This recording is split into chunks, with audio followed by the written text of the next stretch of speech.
In today's world, kindness is often viewed as an ultimate virtue, a fundamental quality that everyone should aspire to. We're constantly encouraged to be compassionate, understanding, and gentle in our interactions with others. While these traits are essential for building harmonious relationships, there's also a downside to being unconditionally soft with everyone we meet. Sometimes excessive gentleness can lead to a lack of boundaries, personal dissatisfaction, or even enable harmful behavior in others. This discussion draws inspiration from Buddhist teachings, especially those imparted by Gautama Buddha, to explore why it's essential to balance kindness with discernment. Rather than solely focusing on gentleness, Buddha's teachings advocate for a middle path that respects both compassion and inner wisdom. So let's delve into the lessons from Buddhism that shed light on why sometimes it's necessary to go beyond just kindness. The foundation of Buddhist wisdom, the Four Noble Truths. The Four Noble Truths stand at the heart of Buddhist wisdom, offering a profound understanding of human experience, suffering, and the path to inner peace. These truths serve not only as philosophical concepts but as practical guides for navigating life's challenges. Through the Four Noble Truths, Buddha provided a timeless framework for cultivating a balanced, mindful, and compassionate life. Let's delve into each truth and see how it illuminates our relationships, our sense of self, and our ability to find contentment. 1. The truth of suffering, dukkha. The first noble truth, dukkha, is often translated as suffering, though it encompasses much more than overt pain or distress. Dukkha refers to the persistent sense of dissatisfaction, imperfection, and unease that colors human life. This suffering is an intrinsic part of existence, arising from the transient nature of life itself. While we may experience joy and pleasure, these states are inevitably fleeting, and our longing to make them last leads to discontent. Suffering also emerges in less obvious forms, such as the stress of daily life, the fear of loss, and the pain of unmet desires. In relationships, this truth is particularly insightful. Our tendency to seek happiness or security in others often leads to disappointment or friction because no one can completely fulfill our expectations or meet all our needs. Misunderstandings, unspoken expectations, and the desire for control can cause subtle but persistent forms of suffering in our connections with others. By acknowledging that suffering is a natural part of life, we learn to approach our relationships with more acceptance, compassion, and resilience. This understanding helps us let go of the unrealistic notion that we, or others, must be perfect, or that relationships should always be harmonious. 2. The truth of the cause of suffering, Samudaya. The second noble truth, Samudaya, identifies the root cause of suffering as craving or attachment.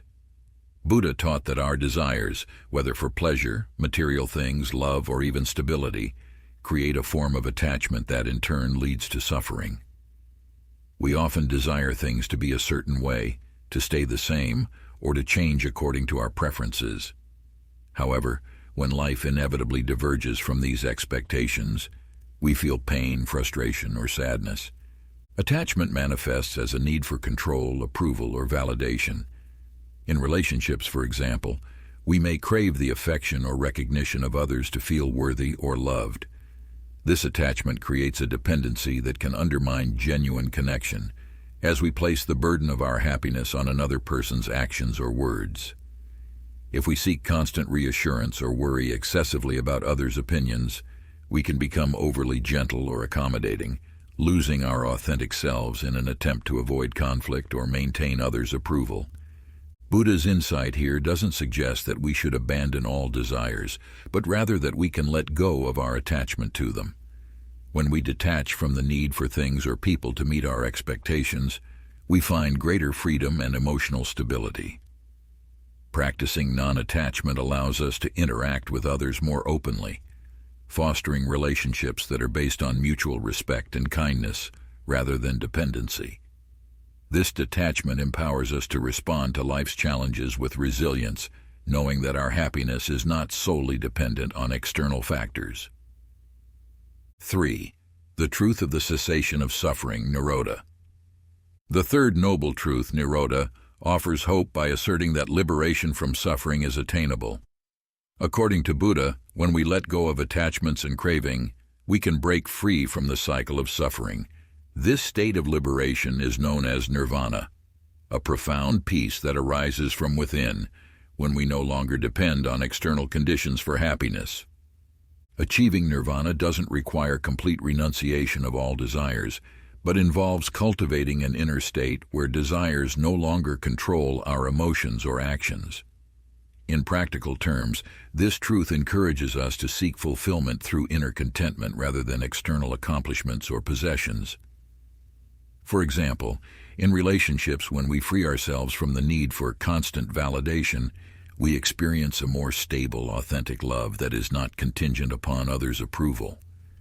In everyday life, the cessation of suffering can be experienced as a greater sense of peace and resilience. Rather than getting caught up in the highs and lows of life, we learn to remain balanced, accepting both joy and sorrow without attachment. This inner freedom allows us to be present, compassionate, and non-reactive in our relationships, offering love and understanding without the need for reciprocity. By embracing this truth, we develop a deep inner strength that carries us through life's uncertainties. 4. The path to the cessation of suffering, Magga. The fourth noble truth, Magga, describes the path to liberation from suffering, known as the Eightfold Path. The Eightfold Path provides practical steps to cultivate wisdom, ethical conduct, and mental discipline, guiding us toward a life of balance and fulfillment. This path emphasizes a middle way, steering clear of extreme indulgence or self-denial. The Eightfold Path includes principles such as right view, right intention, right speech, right action, and right mindfulness. Here's how some of these principles can be applied in daily life. Right view and right intention encourage us to examine our motives and beliefs. Are we acting out of genuine kindness or seeking validation? Are we avoiding conflict out of fear or because it's constructive? Understanding our intentions helps us build authentic connections. Right speech and right action guide us to communicate and act with honesty, respect, and kindness. Instead of sugarcoating or hiding the truth to avoid discomfort, we're encouraged to be honest while remaining compassionate. For example, in a friendship, right speech might mean kindly expressing our boundaries instead of silently resenting unmet needs. Right mindfulness involves staying present, observing our thoughts and emotions without judgment. This practice helps us approach interactions mindfully, recognizing our emotional triggers and avoiding impulsive reactions. With mindfulness, we bring awareness to each moment, allowing us to act with clarity and empathy. The Eightfold Path is not just a set of rules, but a way of living that fosters inner peace and balanced relationships. It reminds us that true happiness doesn't lie in controlling life's circumstances, but in cultivating a balanced mind that can face whatever arises with equanimity. The Four Noble Truths as a foundation for balanced living. Together, the Four Noble Truths provide a holistic approach to understanding and overcoming suffering.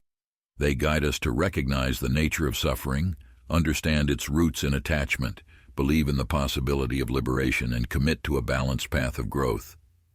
By applying these truths, we learn that true compassion isn't about constantly pleasing others or avoiding conflict.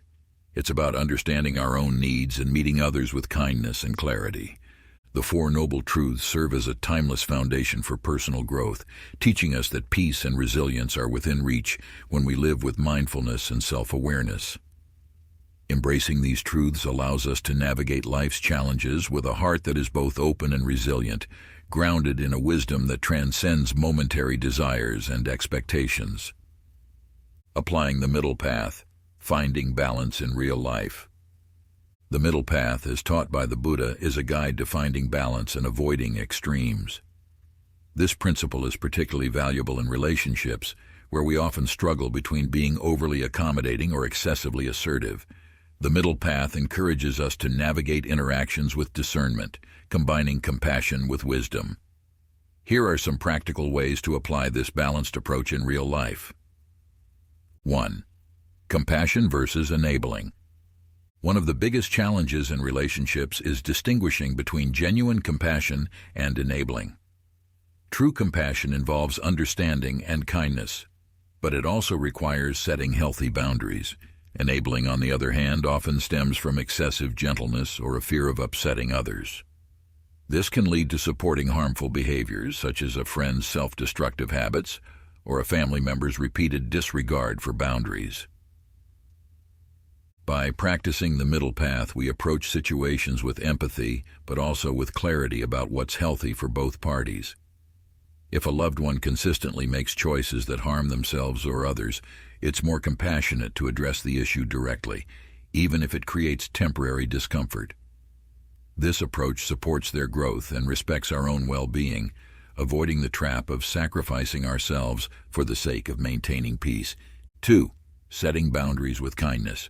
Setting boundaries is an essential skill that allows us to maintain a sense of self-respect and prevent resentment.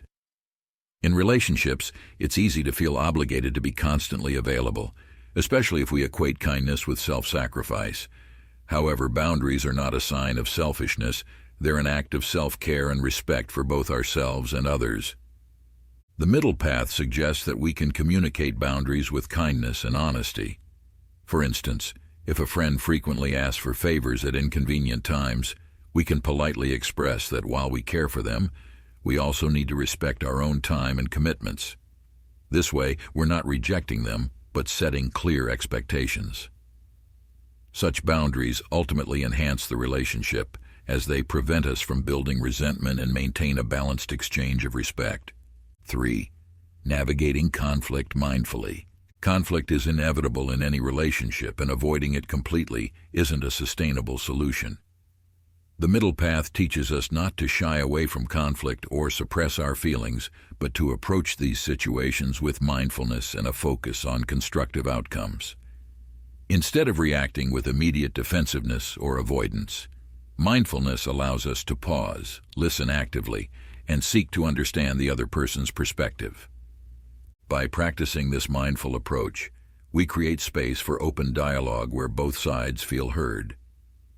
For example, if a colleague or partner voices a criticism, instead of responding with anger or withdrawal, we can ask clarifying questions and engage in a constructive conversation.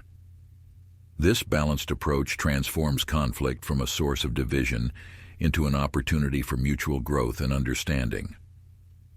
Embracing balance as a lifelong practice. Applying the middle path is not about choosing one behavior over another. It's about continuously assessing each situation and responding with both compassion and wisdom. It encourages us to be kind yet firm, understanding yet discerning.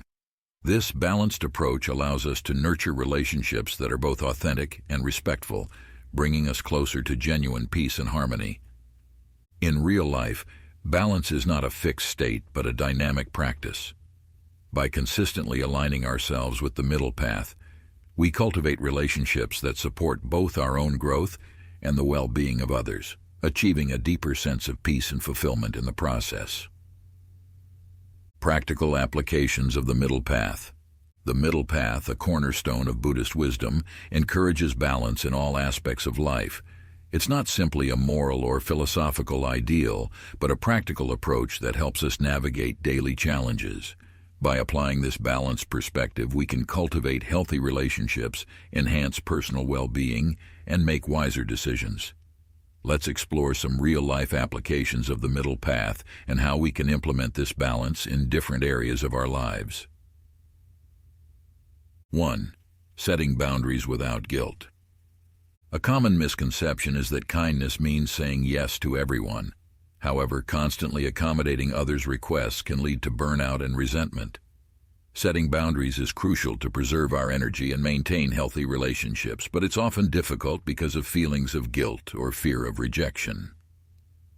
The middle path shows us that boundaries can be established kindly and effectively. For instance, if a friend frequently calls late at night, compromising our sleep, we can express our concern without hostility. We might say, "I value our conversations, but I need my rest to stay healthy. Can we set a time to chat during the day instead?" This approach balances compassion with self-respect, allowing us to stay connected while also honoring our personal needs. 2. Managing expectations in relationships. Expectations are natural in relationships, but unrealistic or rigid expectations often lead to disappointment. Applying the middle path here means approaching relationships with both hope and acceptance. We can hold reasonable expectations like mutual respect and trust, without expecting others to fulfill every need or desire perfectly. For example, in a close friendship, we might expect a certain level of support, but we should also recognize that our friend has their own struggles and limitations. If they're unavailable during a time we need support, we can acknowledge our feelings without blaming them. This balanced view allows us to approach relationships with understanding, creating space for both connection and independence. 3. Making decisions mindfully. Decision-making is another area where the middle path can be transformative. Often we're pulled between impulses, to make a quick choice based on immediate desires, or to overthink and delay decisions out of fear. The middle path encourages us to take a balanced approach, to assess our options carefully without getting paralyzed by indecision. Consider a career decision, for instance. We might feel pressure to choose a high-paying job for security, but also desire a role that aligns with our passions. By taking the middle path, we avoid extremes, neither choosing solely for money nor disregarding practical needs entirely. Instead, we look for an option that balances both financial security and personal fulfillment, perhaps starting in a stable job with opportunities to pursue our passions on the side. This approach allows us to make decisions that honor both our values and our practical needs. 4. Handling conflict with compassion and honesty. Conflict is often perceived as negative, but it can be an opportunity for growth if approached mindfully. The middle path advises us to neither avoid conflict out of fear nor engage in it with aggression. Instead, we approach disagreements with honesty and compassion. For example, if a family member criticizes us in a way that feels unfair, the middle path encourages us to address it openly but calmly. We might say, "I feel hurt by your words, and I'd like to understand where you're coming from so we can resolve this." This approach avoids the extremes of passivity and hostility, promoting a productive dialogue that fosters understanding. Practicing balance daily. The middle path is a practice that helps us build resilience, authenticity, and wisdom in all aspects of life. It's a flexible approach, one that adapts to the nuances of each situation and helps us maintain both kindness and strength. By consistently applying these principles, we cultivate relationships that are more balanced and fulfilling, allowing us to live with greater peace and purpose. The parable of the mustard seed, learning from universality of suffering. In Buddhist teachings, the parable of the mustard seed beautifully illustrates the universal nature of suffering and our shared human experience. The story tells of a grieving mother who, devastated by the death of her young child, sought out Buddha for relief from her overwhelming pain. In response, Buddha instructed her to collect a mustard seed from any household that had not experienced loss or death. Eager for solace, she went from house to house, only to find that every family had faced loss in some form. Through this journey, she realized that suffering is a fundamental aspect of human life, and she was not alone in her grief. This story teaches us that pain and loss are not isolated events. They are experiences that unite all people. While gentleness and compassion can bring comfort, true understanding comes from recognizing that suffering is part of the human condition. By embracing this shared reality, we develop deeper empathy, a balanced approach to kindness, and the resilience to face life's inevitable hardships with a more open heart. This parable invites us to accept suffering as a universal truth, helping us cultivate compassion without unrealistic expectations of life. The art of skillful means, tailoring our approach. In Buddhism, skillful means, upaya, refers to the ability to adapt our actions and responses to suit the unique needs of each situation. Rather than adhering rigidly to a single approach, skillful means encourages us to assess each moment and respond with empathy, wisdom, and flexibility. This concept is particularly relevant in relationships, where one person may benefit from gentle encouragement, while another might need more direct, honest feedback to grow.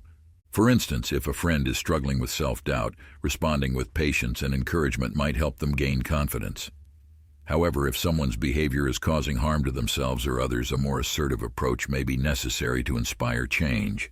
Skillful means teaches us that true compassion is not about doing what's easiest or most comfortable. It's about understanding the most effective way to support others' well-being.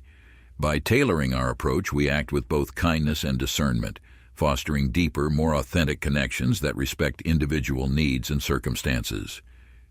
This principle reminds us that compassion is most effective when it's adaptable, allowing us to respond to life's complexities with both empathy and insight. Embracing impermanence, an impermanence or anicca in Buddhism, teaches us that all things, emotions, relationships, circumstances, are in a constant state of change. By embracing impermanence, we learn to let go of attachments and expectations, allowing us to live with greater freedom and peace. This understanding encourages us to appreciate each moment and relationship for what it is, rather than clinging to a fixed idea of how things should be. In relationships, recognizing impermanence helps us avoid the suffering that comes from rigid expectations. We come to understand that people, including ourselves, evolve over time. A friendship or relationship that once felt unbreakable may naturally shift or even end. Instead of resisting these changes, embracing impermanence allows us to accept and adapt, honoring the memories and growth we've shared without fear or regret. Ultimately, this perspective fosters resilience. By understanding that life's joys and challenges are temporary, we approach experiences with an open heart, savoring the present without becoming overly attached. This mindset nurtures inner peace, allowing us to respond to life's inevitable transitions with grace and acceptance. Mindfulness and self-compassion, building inner balance. Mindfulness and self-compassion are foundational practices in Buddhism that help us cultivate inner balance and resilience. Mindfulness involves being fully present in the moment, observing our thoughts and emotions without judgment. By practicing mindfulness, we develop a greater awareness of our reactions and patterns, allowing us to respond to life's challenges more thoughtfully rather than reacting impulsively. Self-compassion, on the other hand, encourages us to treat ourselves with the same kindness and understanding that we would offer a friend. When we make mistakes or face difficulties, self-compassion helps us avoid harsh self-criticism and instead fosters an attitude of patience and care.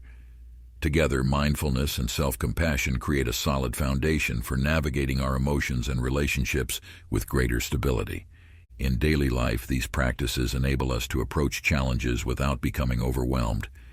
For example, during moments of stress or conflict, mindfulness helps us pause and observe our feelings, while self-compassion reminds us to be gentle with ourselves. This balanced approach fosters a deeper inner peace, allowing us to act from a place of calm and clarity rather than stress or self-doubt. True compassion is not about always being soft or gentle. Instead, it lies in recognizing what each situation calls for and balancing our responses accordingly. By adopting the middle path, we honor the wisdom of the Buddha and foster a compassionate, discerning approach that nurtures both ourselves and others. So, as we journey through life, let's remember to carry kindness in our hearts, but also the courage to set boundaries. Compassion that's grounded in wisdom brings a lasting peace to ourselves and those around us.